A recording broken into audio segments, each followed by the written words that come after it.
नमस्कार, मी पंजाब डक हवामान अभ्यासक मुक्काम पोस्ट हुगळी धामणगाव तालुका सेलू जिल्हा परभणी. जेव्हा समुद्राचं तापमान अर्ध्या अंशाने वाढतं त्यावेळेस सौम्य एल निनो निर्माण झालं जाहीर केलं जातं आणि सगळीकडे दुष्काळ पडणं असं म्हणतात. आणि त्या समुद्रामध्ये ज्यावेळेस दक्षिण अमेरिकेमध्ये पेरू देशामध्ये लानिनाबद्दल सांगतो की लानिना कसं असतं की त्या समुद्राचं तापमान हळूहळू कमी होतं. मग त्यावेळेस लानिना उद्भवलं म्हटलं जातं आणि तिथं पाऊस पडणं असं जाहीर केलं जातं.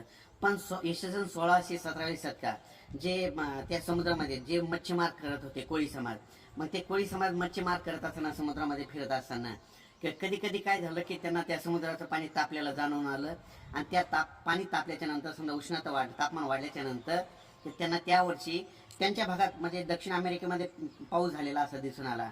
आणि काही भागात 1617 शतकामध्ये कधी कधी काय झालं ते समुद्राचं पाणी थंड थंड होत गेलं आणि त्या मच्छीमाराच्या लक्षात आलं आणि त्यांनी त्या तज्ज्ञाला सांगितलं आणि त्या काळी त्यांना त्या भागामध्ये पाऊस जास्त झाला असं त्यांना गोष्टी आला. मग त्यावेळेस ते त्याच्यावर हे तापमानाचे हे केलं. पण तुम्हाला एक माहीत असं म्हणून सांगतो, एल निनो बद्दल सांगतो, लानिना म्हणजे पण हे दोन शब्द लोक एकच वापरतात. तर एल निनो बद्दल सांगायचं झालं तर तुम्हाला सांगतो, दक्षिण अमेरिकेमध्ये पेरू देशाच्या समुद्राचं काय होतं तापमान अर्ध्या अंशानं वाढल्याच्या नंतर सौम्य एल निनो निर्माण झालं जाहीर केलं जातं. आणि त्याच्यानंतर त्या समुद्राचं तापमान 1.5 किंवा 2 अंशानं वाढलं तर अतितीव्र एल निनो निर्माण झालं जाहीर केलं जातं आणि जगामध्ये दुष्काळ पडणं असं मानतात. आणि त्याच्यानंतर आता लानिना बद्दल सांगतात. लानिना नेमकं काय? लानिनाचं मराठीतून नाव होतं सुकन्या.